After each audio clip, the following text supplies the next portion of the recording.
What is going on, guys? In today's video I will show you the top 5 most broken builds in part of Exile's 2 new update, The Rise of the Abyssal. So in this guide I will give you a quick overview of each setup, then I will explain what skill gems and upgrades should you focus on, then as well we'll see what is the best gear and how to get it, and then finally we will go over to the passive skill tree, the stats, skill rotations, and even what atlas passive should you use, so we would be able to get the highest damage possible and much more. And remember, if you want to check these builds, look up the best items, the skill trees and path of building, then check my links in the description.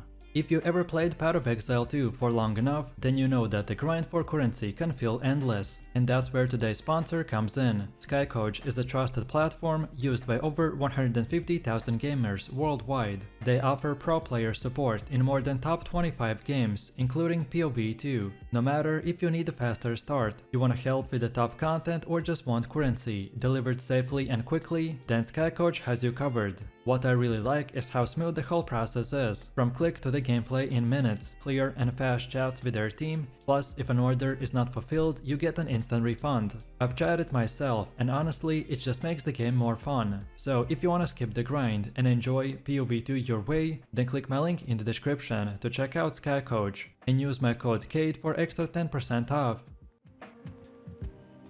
This build is brand new in 0.3 update, and I promise you it's everything that you ever wanted if you've dreamed about playing a pure martial artist build. So no clunky weapon swaps, no chasing expensive uniques every 5 levels, and no stressing about the perfect 6-length staff. With this build, your fists are your weapons, and thanks to the hollow palm, those arms will hit like a truck. Now let's be upfront, the core of your gameplay revolves around the stormwave and the upheal, or insane map clearing, while Tempest Flurry and the Tempest build will shred bosses and rares with precision combo damage. One thing to note here is that the exact unarmed scaling in POE2 is still being tested, but even if the run numbers change slightly, the mechanic itself is already crazy strong. I love this build because it solves one of the biggest problems for most players, which is the gear dependency. With the hollow palm you don't need to farm a weapon or even spend much currency. The keystone scales directly off your attributes, your gem levels and your defenses. That means every upgrade you pick up will automatically feed your fists more damage. It's cheap, it's efficient and it's fast.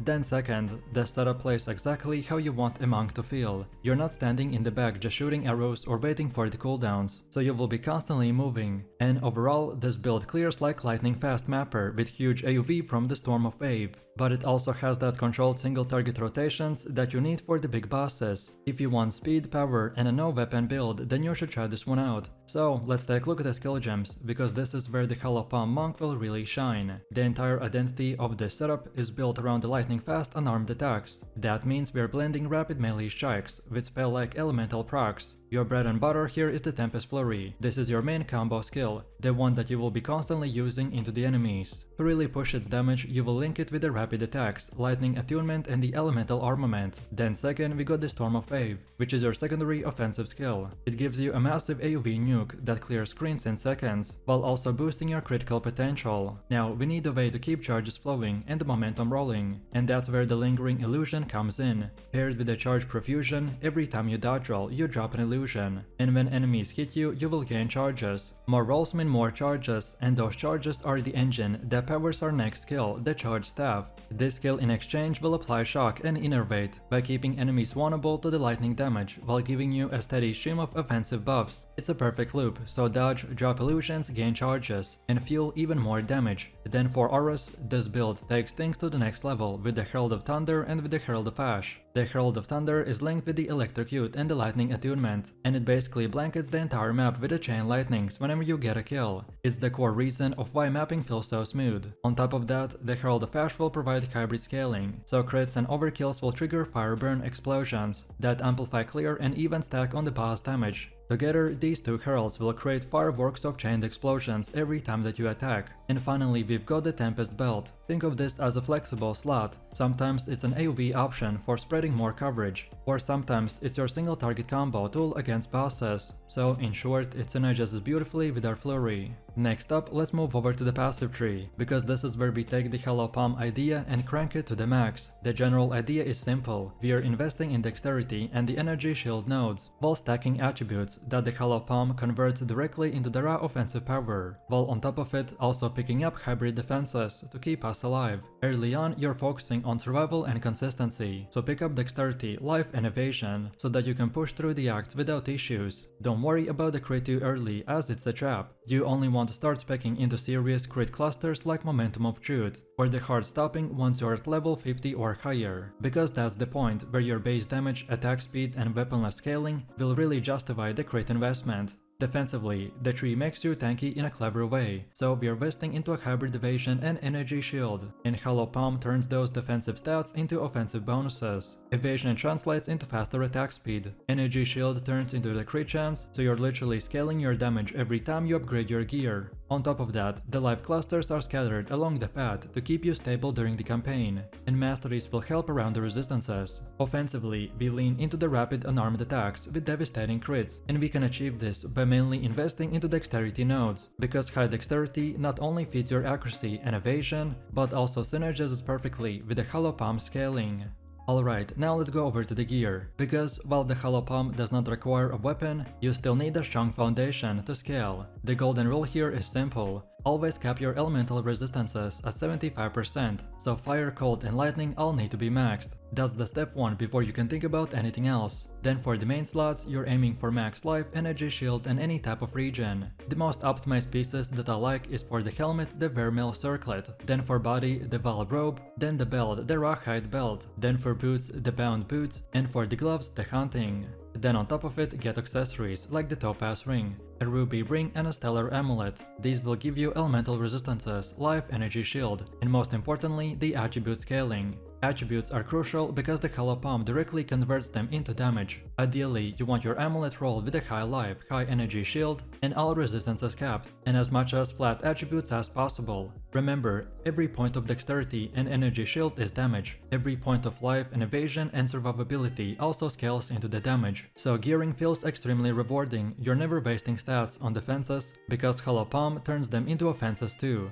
This is what makes the build cheap and effective as a league starter. You don't need a big DPS weapon, you just need solid rares with life, resistances and attributes. And as you push into the red maps, start upgrading your defenses with the higher bases, but always prioritize attributes because they feed everything else.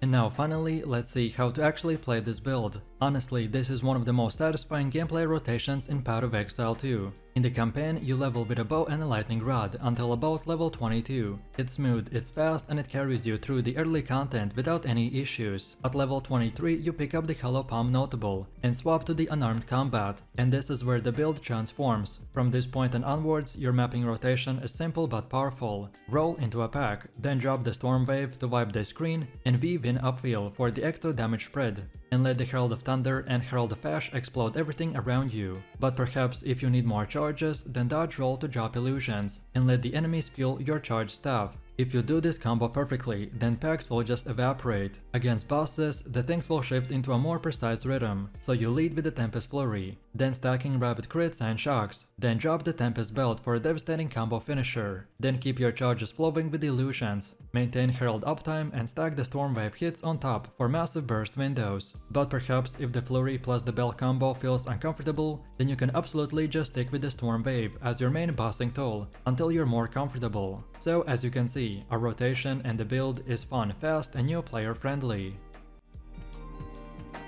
This setup is not just about the raw power, but about transforming the fireball into something that feels entirely new, thanks to the infusion system and the Black Flame Covenant Keystone.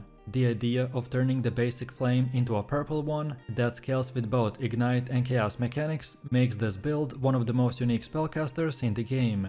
At its core, the build revolves around the Fireball, which is a skill that has existed since the very beginning of POE of Exile, but Fireball has changed dramatically in the 0.3 by becoming a spell that interacts with the new infusion mechanic. Infusions are temporarily elemental ground effects generated by certain spells, and when you consume a fire infusion with a fireball, your next cast will explode into multiple secondary projectiles. So now suddenly, the fireball no longer feels like a slow single orb, but more like a miniature of the storm bolt, by spreading across the screen and multiplying your damage in every direction. Not only does your flame now appear purple, but they also ignite as chaos, meaning that your damage over time comes from a completely different scaling. This allows you to stack chaos multipliers, ignite duration and damage over time, in ways that the basic fireball build would not achieve. The Blood Mage Ascendancy will tie everything together by changing the way that you pay for spells. Instead of mana, every cast will cost life. At first, that might sound dangerous, but the passive tree and the gear are designed to make it feel smooth. Your life pool is massive, your regeneration and the leech are consistent, and your spells will actually help you to sustain by returning the health with every cast. So let's take a look at the build, and the first thing is the skill gems. The fireball is our centerpiece, but it only becomes the monster we want when it interacts with infusions. The infusion mechanic means that you need to support spells that constantly feed your fireball with the charges of power. The living bomb is one of the most important ones, because it generates fire infusions instantly. By casting it twice before firing the fireball, you guarantee that all the fireballs will be infused and you will unleash a secondary projectiles. Then the solar orb and the snap will add extra consistency. The solar orb provides a sustained zone that constantly refreshes your infusions, while the snap gives you an on-demand generation when you need. So let's most by turning routine casts into devastating detonations. The flow of combat is built around weaving these spells together. You begin by placing the sigil power to ground yourself in the fight, then apply the despair to strip enemy cast resistance and open them to your damage. You'll trigger the living bomb to build infusions, and then release the fireball to consume them.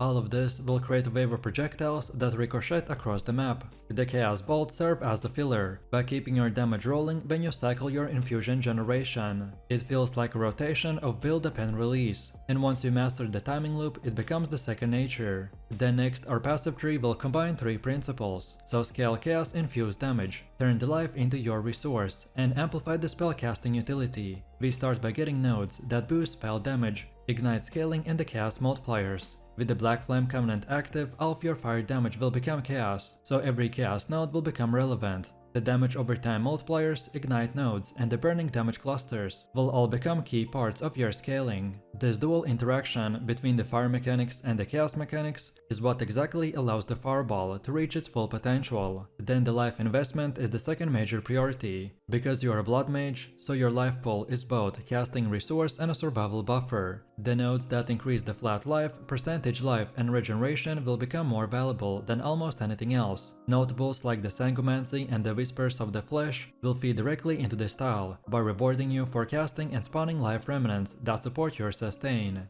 Recovery on the spell hit, life leech, and regeneration nodes will keep the loop stable, so that you never feel like you're actually running out of life, despite constantly draining it. And then the final thing is utility. The fireballs infused secondary projectiles only matter if they travel far and persist long enough to hit multiple enemies, so projectile speed and duration scaling are very important. Then next we got gear, and for this build we want to emphasize life, chaos scaling, and the spellcasting efficiency. Your weapon of choice is usually a staff, which in my case is the Chimming Staff, which can roll very high spell damage, critical strike chance, and the cast speed. The staff setup also enables very strong weapon swaps, by letting you carry alternate setups for the curse application and infuse generation. Then defensively, the Rapid Globe is a strong option for the life-based sustain, while the Snake Pit provides unique projectile interactions. Then Defiance of Destiny shines in the late game to give you extra layer of survivability. Your armor pieces focus first and foremost on the maximum life and resistances, because you're constantly losing life, so stacking as much as possible is the only way to keep the engine running smoothly. Then after that, the chaos multipliers, spell damage, and the cast speed are the offensive stats that you want to get. Jewelry is where you push your ceiling, so amulets and rings with the global critical strike multipliers, chaos damage, and the cast speed are ideal. The Seed of Catalysm is a standout ring, while the rare amulets can push your damage even further. Your belt should focus on reinforced sustain, ideally rolling a very high life and the flask modifier. The flasks themselves are crucial for this build, as they act as an emergency recovery button when you get too low HP. Then for your helmet, gloves, and boots, you should follow the same principles, so life and resistances first, and then whatever offensive bonus you can find. And now finally, let's take a look at how to actually play this build. Most of the time, we want to alternate between using the Living Bomb and the Fireball. Living Bomb will provide the infusion while the Fireball consumes it, and in 1 second the enemies will disappear in purple chaos. Then against tougher enemies, the rotation becomes a bit more involved. You drop the Sigil of Power to empower yourself, then apply the Despair to strip resistances, then trigger multiple infusions, and then detonate them with the Fireball. The Chaos Bolt will fill the gaps and ensure that you're never standing idle. Infusion generation is the core principle of where this build lies, so Living Bomb is your bread and butter, but the Solar Orb and the Snap will provide consistency when you need the extended loop. On weapon swap, you can carry a staff setup that allows you to quickly apply curses, by ensuring the nexts are always under the full weight of your debuffs. This DPS flow will almost become rhythmic. You drain life and restore life in the same moment, and fill the battlefield with a storm of corrupted fireballs. It's not the cleanest build visually. The purple fire, the explosions and the curses and the ground effects often will make the screen a chaotic mess.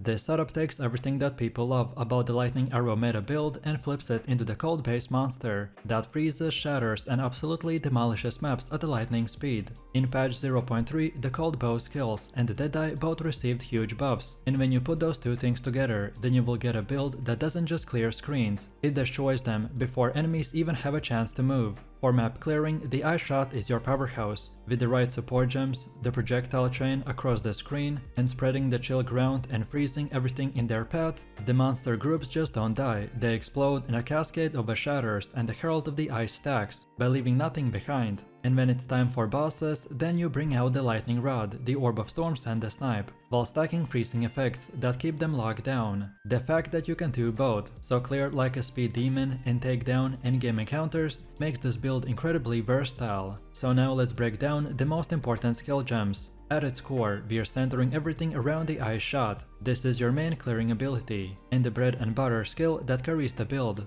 When you fire the Ice Shot, the projectile not only deals direct cold damage, but also creates a chilling ground behind it, which slows enemies and stacks freeze effects across the map. Then the ice-tapped arrows are the best perfect secondary skill, by providing additional cold damage while stacking freeze and the blind effects on tougher enemies. This not only boosts your crowd control, but also makes enemies more vulnerable to your other abilities. When you combine the ice tap arrows with the chilling ground from the Ice Shot, as they're unable to respond before you shatter them, then the freezing salvo is where the things get spicy. This skill adds a huge cold projectile damage and is perfect for both AoV and single target scenarios. Supported by the Hourglass for the cooldown manipulation and the cold penetration for breaking through the resistances. The freezing salvo ensures that bosses and elite monsters can hide behind high defenses. When you drop this on top of a pack, you're guaranteed an icy explosion of the dead. For debuffs, we are running the Frost Bomb. This applies the cold exposure, which makes enemies take significantly more cold damage. With the potent exposure and the magnified aerial support, your Frost Bombs become larger and more consistent source of vulnerability for the enemies. Dropping this before a boss fight will set you up for a massive burst damage. Then Herald of the Ice is where the clear speed really goes over the top. Every time you freeze and shatter an enemy, it causes icy explosions that chain through the pack. Combine that with your Ice Shot chaining, and suddenly every screen turns into a chain reaction of freezing detonations. The Herald is supported with the Overleech, the Cold Entombment and Elemental Armament, which all amplify your scaling and consistency. And then finally, for single target nukes, you will be using the Snipe. This is your big high damage channel skill that absolutely melts bosses in seconds. Next up, moving over to the passive tree, and this is where you really transform the Ice Shot Deadeye into an unstoppable force. The core psychology of the tree is simple: maximize cold damage, maximize projectile scaling, and add enough defenses so you don't get one shot. From the beginning, you will branch into projectile damage, bow attack speed and the crit multipliers. These are the bread and butter for any bow build, and they make the Ice Shot scale beautifully. You also want to invest into the clusters that enhance the cold damage specifically, so things like the cold penetration, freeze duration and the cold exposure. This ensures that not only do you hit hard, but enemies stay frozen long enough for you to capitalize. Then defensively, you're investing into the evasion and life. which naturally synergizes with the ranger's playstyle. With the high evasion, mobility, and the Wind Dancer keystone, you can avoid the majority of incoming damage. The build plays the best when you're constantly moving, so these defenses will line up perfectly with your natural gameplay. Then Javel sockets are another important aspect of the tree. These will give you flexibility, so early on you can grab resistances or mana sustain, and then later you can swap in the pure gems with the projectile multipliers, crit chance and attack speed. On Javels, your priority should be on mana kill, as it smooths out early sustain problems. Then next up we have gear, which is always a big one, so let's break it down. Your number one priority is your bow. This build scales insanely well with the weapon quality, so the stronger your bow, the better everything feels. Look for a high base DPS bow with an added cold damage, added physical damage, and ideally plus levels to projectile gems. A Gemini base is a fantastic starting point. If you can find a bow with a crit chance as well, then that's where your damage really starts to explode. For your quiver, you wanna focus on the flat damage, attack speed, and projectile modifiers. Then mana on kill is amazing bonus here, by smoothing out sustain early. Then projectile speed also makes the ice shot feel cleaner. Then for your gloves and ring, you should prioritize the flat cold damage, resistances, and attack speed. Rings with the added physical or the cold damage to attacks are especially valuable. Your amulet is a great place to grab levels to bow or projectile gems, as well as critical strike multipliers. Later on, anointing a damage node like the serrated edges can push your damage even further. Then defensively, we focus on high evasion gear for your chest and the boots. Resistances should always be capped at 75%, and movement speed on the boots make the build feel much smoother. The Javels are where you round everything out. You want mana on kill, which is a must-have, and after that prioritize attack speed, cold damage, crit multipliers, and projectile damage. Overall, the gear progression is simple. Upgrade your bow first, then cap resistances and scale evasion, and finally min-max your accessories. And now last but not least, let me show you the gameplay. For clearing, it does not get much simpler than just spamming the ice shot. In the background, the Herald of Ice will handle the chain explosions, and your ice shot projectiles will ricochet through entire packs by freezing everything in their path, so pretty much the screen clears itself. Against bosses, your rotation is slightly more involved, but still very easy to manage. So open by dropping the Frost Bomb to apply the cold exposure. Then set up the Orb of Storms and the Lightning Rod to stack on the bosses. Then from there, we combine the Ice-tapped arrows and the Freezing Salvo for the maximum cold damage. Once the boss is frozen or vulnerable, then channel the Snipe for a devastating burst, and follow that up with the Barrage if needed. This combination absolutely melts even the pinnacle bosses. And now lastly, let's take a look at the leveling. So while grinding, you wanna start out with the lightning and the ice abilities, until the ice shot becomes available at level 9. From there you gradually transition into more cold damages as you unlock the ice tap arrows, freezing salvo, and the herald of ice. The leveling process is smooth, because the cold damage will unlock early. This build takes the full advantage of the brand new Elemental Infusion system, which fundamentally changes how elemental casters will scale their damage. Instead of committing to just fire, cold, or lightning, this character will combine all of these together by creating such a big offense that not only clears maps quickly, but also melts bosses when all the effects are stacked. In the early campaign, the sorceress feels fairly standard. You'll be tossing out spells like the Spark, Firebolt, and the Freezing Shards as your bread and butter, but the real magic happens once you hit Act 3 and unlock the Elemental Infusions. At that point, the build transforms into something entirely new. Every cast will feel multiple elemental states, so set the enemies with the fire, freezing them with a solid cold, and shocking them with the lightning all at once. It's a level of synergy that feels almost unfair. The design psychology behind this build is also important. I've created it with a solo self-found in mind, meaning that you don't need to rely on trading or chasing after specific uniques to succeed. That makes it perfect as a league starter or for anyone who doesn't want to stress about the prices and the gear availability. So offensively, we focus on stacking spell levels, the cast speed and penetration nodes, so that your spells always feel OP. The overlapping shocks, freezing, and ignites just don't increase your DPS, they will give you incredible control over the fights.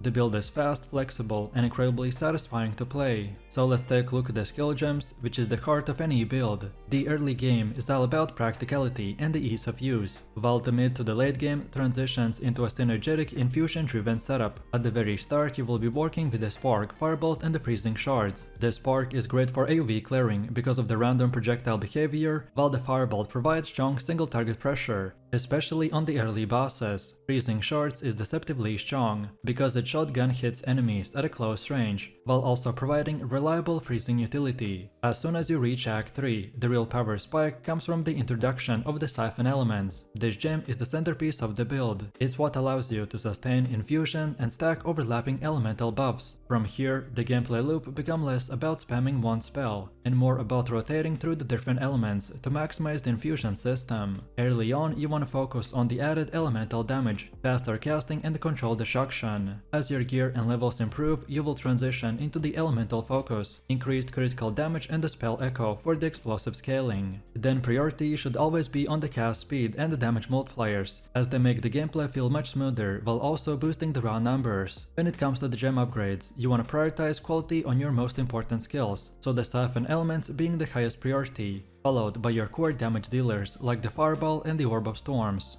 Then next, the passive tree is what turns the build from a decent campaign caster into a late game powerhouse. Starting near the beginning, you immediately pick up the spell damage, mana regeneration and intelligence nodes to create a solid foundation. These nodes will keep you casting smooth and efficient, which makes you sure you never feel like you're running out of resources mid-fight. Then from there, the tree branches outwards into the elemental clusters. The beauty of this build is that it doesn't pigeonhole itself into one element. You're deliberately spreading your investments across fire, cold and the lightning nodes. The fire clusters will enhance your ignite and the raw damage scaling. Then cold clusters will empower your freeze chance and the crit potential, while the lightning clusters will focus on the shock effectiveness and the critical strikes. Together, these investments will ensure that no matter what you're casting, it always feels OP. Another big focus is on penetration. Enemies scale resistances heavily as you progress, and without penetration, your spell starts to fall off. By grabbing elemental penetration nodes across the tree, you will ensure that the damage stays relevant against even the tankiest bosses. Defensively, the hydration is also the key, so energy shield clusters combined with the life nodes will give you a dual layer defenses. This lets you absorb huge spikes of damage without instantly dying, while your regeneration and the shield charge sustain you through the prolonged encounters. Mana sustain also becomes vital, so you'll be picking up nodes that increase mana efficiency and the regeneration, which allows you to keep spamming spells without interruptions. And then finally, the crit padding ties everything together. The spell critical hit chance and the multiplier nodes give the sorceress a burst potential by turning the standard casts into a massive nukes. Next up we have gear, which is always a huge part of any build. So let's break down what you need here. During the campaign, you want to prioritize movement speed above all else. Boots with the movement speed will completely change how the build feels, letting you dodge mechanics and move efficiently through the acts. After that, focus on the life, energy shield and resistances. These stats will keep you alive through the early difficulties, while still letting you to dish out damage. Weapon-wise, the staffs are the best starting option. They naturally roll with the largest stat bonuses, which makes it easier to find strong versions early on, but then later you want to transition into a wand and a shield setup, or a mix of offense and defense. The shields provide an extra energy shield, resistances and sometimes even block, which is super valuable against tougher bosses. Then for stat priorities, intelligence is your main attribute, but don't neglect the strength and dexterity requirements for the certain gems. Then on gear, your priority should be first the movement speed, then maximum life, then mana regeneration, then cast speed, then plus levels to elemental skills, and then any type of resistance. Energy shield scaling should always be secondary, but still relevant. By combining life with the ES, you will get a durable hybrid defense that feels safe in both campaign and maps. Unique items are not required for this build, but if you happen to find early game uniques like the movement speed boots with the energy shield bonuses, or even a wand with the extra spell damage and the chaos resistance, then they can make your leveling much smoother. And remember, the entire design of this build is for solo self-found, so everything you need can be obtained through the normal progression. And now finally, let's see how do you actually play this build. Early on, you want to rotate between the Spark for AoV and the Firebolt for single target damage. Freezing Shards is a great third option if you pick up a cold base staff, as it gives a great freeze uptime. Then combine these with the Frost Bomb for the AoV nukes and the Flame Wall for projectile damage boosts. By Act 3, once infusions come online, then the build's gameplay loop changes. You will rotate between the spells of different elements to maintain multiple infusions simultaneously. For example, you want to cast the Orb of Storms near the enemies to generate the lightning infusions, then drop a Flame Wall for the fire infusions, and then follow that up with the cold spells like the Frost Bomb to trigger the freezing. This rotation ensures that you're stacking all 3 elemental buffs by maximizing both the damage and crowd control. Then in the maps, the sorcerers shine with mobility and stacking damage. You'll dart around the packs, setting up infusions, and watching as entire groups of enemies get deleted in overlapping effects. Against bosses, you control the fight by freezing them in a place, while stacking ignites and shocks for massive sustained DPS. The defensive gameplay revolves around keeping your energy shield topped off, then maintaining resistances and dodging big telegraph hits with the movement speed. Overall, this build is fluid, responsive, and incredibly high DPS. This is a setup that has been making waves across the community because of how effortlessly it can shred through the maps, crush bosses, and scale into the endgame. If you are someone who enjoys a fast-paced range playstyle with the ability to delete entire screens of enemies in seconds, then this is a setup that you definitely want to try out. The strength of this build comes from combining Lightning Arrow's massive screen clearing power with the supporting mechanics like the Herald of the Thunder, Tornado Shot, and the Lightning Rods for devastating single target damage. When you're mapping, it feels like you're constantly surrounded by the chain explosions of the lightning and a thunder, as the shocked enemies fall and trigger even more Herald procs. And when it comes to fighting bosses, you can just switch into a very controlled single target rotation that melts even the tankiest targets. What really makes this build stand out compared to the other setups in the 0.3 is its versatility. It clears like a zoom mapper, but also has the raw damage to take down pinnacle bosses. And on top of that, it's very forgiving to gear. And thanks to how Ranger works, you can solve mana problems with just one good stat roll or a single Javel. By the time that you're properly geared, mana stops being an issue entirely, leaving you freely to focus purely on deleting everything in front of you. So let's start with the core of our build, which is the active skill setup. We are playing as the Ranger class, and we ascend into the Deadeye. The Ascendancy pairs perfectly with the Lightning Arrow because of the projectile bonuses and incredible scaling we get from its nodes. Your main ability is of course the Lightning Arrow. This is your bread and butter skill for clearing packs, and when arrows hit, it unleashes beams of lightning that chain out nearby enemies, freezing and shocking them in the process. Combine this with the Pierce, and each arrow can proc multiple arcs, which means that you can wipe out dense packs in seconds. For mapping, you'll be basically spamming Lightning Arrow non-stop. Then comes in the Lightning Rod, which is your go-to ability for single target fights. You plant rods under bosses and detonate them with your lightning attacks to cause massive bursts of damage. The more arrows you can stack, the more devastating your rod explosion becomes. And we also want modifiers that add additional arrows, as they multiply your single target output.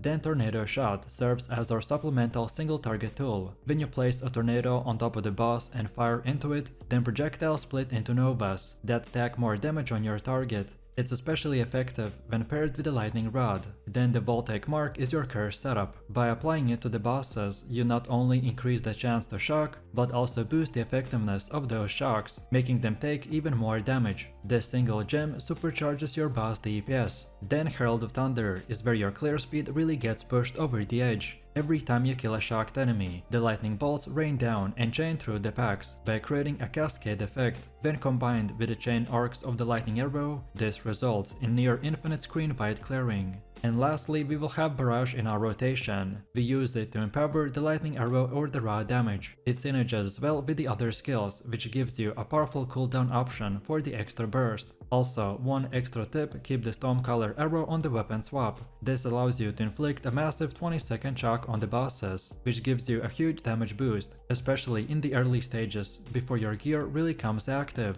Now let's talk about the passive tree, because this is what really transforms the build into a powerhouse. For attributes, you will want to grab enough intelligence and dexterity to meet your gem requirements, and then dump the rest into strength for the extra life. Early on, don't worry too much about perfectly balancing your attributes. You can respec the Hooded One or Doriani later on if the gear changes your requirements. Then the build follows a progression where you start with Evasion base 3, then transition into a hybrid setup, and eventually go into a full critical strike focus tree once your bow is strong enough. That's because critical strike scaling will heavily rely on your weapon having a really good base crit and damage. Without it, the investment is just not worth enough. but once you get the right bow, the damage will skyrocket. In the endgame, you'll eventually move into the Chaos Inoculation if you want to completely ignore the Chaos damage. This does require strong gear, but it makes your character much tankier against endgame content. The Ghost Dance will then serve as your main source of recovery. Overall, this setup emphasizes projectile damage, attack speed, evasion, and later critical strike multipliers. It's a natural fit for a bow ranger, and feels smooth when you progress through it.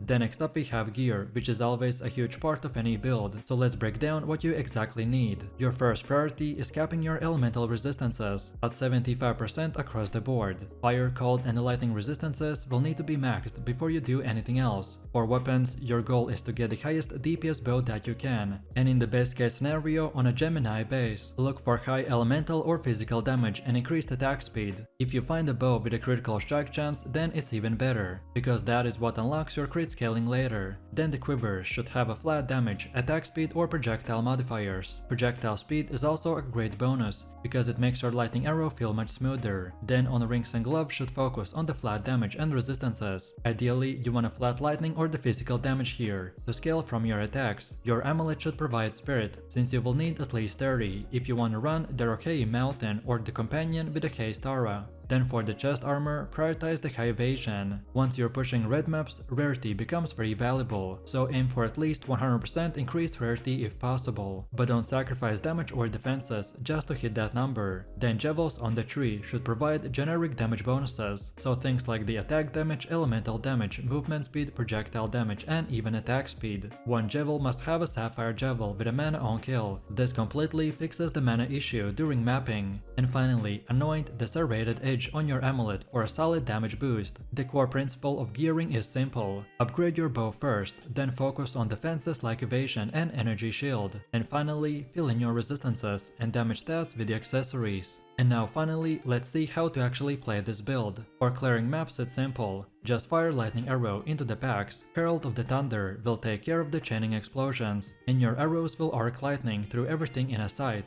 Then against tanky rares, you can drop the lightning arrow to speed up things. For bosses, your rotation is little more involved. Precast about 20 lightning rods where the boss is going to spawn. If possible, also drop a frost bomb for the extra debuff. When the boss spawns, immediately apply the Voltaic mark. Then weapon swap to cast the ball lightning for a huge shock uptime. Then fire tornado shot directly on the boss, and then use the brush to empower your arrows. Once that's set up, you just spam lightning arrow and watch the health bar disappear.